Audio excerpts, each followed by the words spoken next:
এটা ছিল গত রোজার ঈদের ভিডিও। ঈদের দিন আমরা সবাই মিলে ঘুরতে গিয়েছিলাম মন্দিরে। আর এটা কিন্তু আমাদের শৈলকুপার খুবই বিখ্যাত আর জাগ্রত মন্দির। এখানে কালী পূজা করা হয়। এখানকার মা কালী কিন্তু খুবই জাগ্রত। আর প্রতি বছর মাঘ মাসে প্রায় 150টা কালী ঠাকুর এখানে পূজা করা হয়। যার যার মানসা আছে তারা পূজা দিয়ে থাকে। এখানে কেউ কিছু মানত করলে সেটা পূর্ণ হয়, এজন্য এই মন্দিরে অনেক লোকের সমাগম হয়। তো আমরা মন্দির দর্শন করে, ঠাকুর দর্শন করে আমরা মন্দিরের চারপাশে একটু ঘুরে বেড়াচ্ছিলাম। আর আমাদের মন্দিরটা কিন্তু অনেক এরিয়া নিয়ে অবস্থিত। তারপর মন্দিরের একটু ভিডিও করে রাখলাম, যে এটা স্মৃতি হিসেবে রেখে দিব। তারপর আমরা চলে গিয়েছিলাম মাঠে। পাশেই ছিল অনেক সুন্দর মাঠ, আর ওয়েদারটাও খুব সুন্দর ছিল, যার কারণে আমরা একটু মাঠে ঘুরতে গিয়েছিলাম। এই গাছগুলো কে কে চেনো কমেন্টে জানিও তো। এগুলো কিন্তু তামাক গাছ। তো গাছগুলো এত ভালো লাগছিলো তাই একটু ভিডিও করে নিলাম।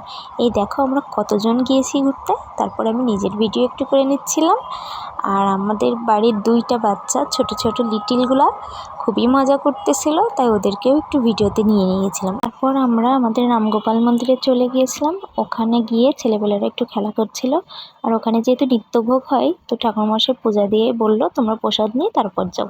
তাই একটু প্রসাদ নিলাম, তারপরে আমরা বাসায় চলে গিয়েছিলাম। আজকের ভিডিও এই পর্যন্ত। সবাই ভালো থেকো, সুস্থ থেকো, আমার পাশে থেকো। টাটা।